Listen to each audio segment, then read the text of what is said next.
Okay, once we finished ISO 1 and you've taken a snip, you can head back to the home screen. We do that by clicking this OnShape button up here, going back to the documents. And we can see that one of our shapes has been saved. I have a lot more things to access because of last year, so don't worry about it. And maybe some of you have played in this program as well. And so your home screen, again, could look a little bit different. In order to create a new part, once again, I just go to Create a Document, and we'll name this ISO2. And we're going to go ahead and get started with that. All right, again, we want to start with sketching with the front face here, and we'll see that actually what's nice about this is we can finish this actually in one extrusion if we draw this complete front face, and we'll see this happen here. So I select the plane front, and then I hit sketch. Notice that these blue lines around here, it's showing me that I've started on a front sketch, so let's click the front on our navigation cube. Just going to zoom out a little bit. And we're going to go ahead and start drawing with our lines here. I'm going to actually put this point right on the origin. Doesn't matter where you start it. And if you want to make your life a little easier before dimensioning, you can do this. You don't have to. You can dimension right away as you click. So right now this first part is 2.5. And so let me go back for a second. You could start to sketch it to the dimensions you want. Again, so if I zoom out here, I can start to get to 2.5, and then I can start to see at least close of what I'm doing here. And I believe that part in is 2, so I'm getting close, right? And then we're up another 2.5. So if you'd like to sketch like this, this is another way, but I don't necessarily recommend it. And we'll see this later to make your life easier, but you can kind of get caught up. What you do want to do is make sure things are lined up. So notice as I came down here, it's lining it up, which means I want this point to be coincident with that point, right?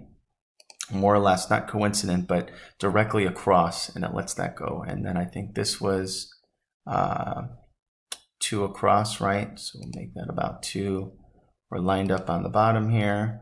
You just go over about 1, go up about 1, go over just enough maybe, we're back down, and we're back over. I'm just dragging and clicking, by the way, when we create these things. So I can click, I'm just dragging, and I click again, and then I click again, and I click again. So I can do that, right? It creates my points very easily, and let's just hit back, back, back, get rid of those.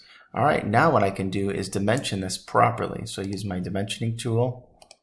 This needs to be 2.5, right? This needs to be 2.5. Okay, this needs to be 2. This needs to be 4. I'm just selecting these. This needs to be 2.5, which it already is. You'll notice that's going to be a driven dimension because I've already made this 2.5 and these are all perpendicular. I'll make this 2.5, that's driven as well. This needs to be 1. This needs to be 1. This needs to be 1, 2, 3, 4, 5, 6, right?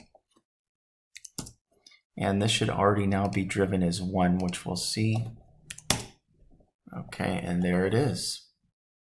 And so now we've essentially fully constrained this. This will be a driven dimension, and that's because these were perpendicular there. So this is fully constrained, and once I'm done, I can finish the sketch.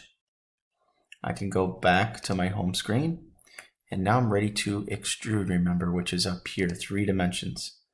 And I can select what I want to extrude, and then we just need to do it backwards. And how much? 1, 2, 3, 4, 5.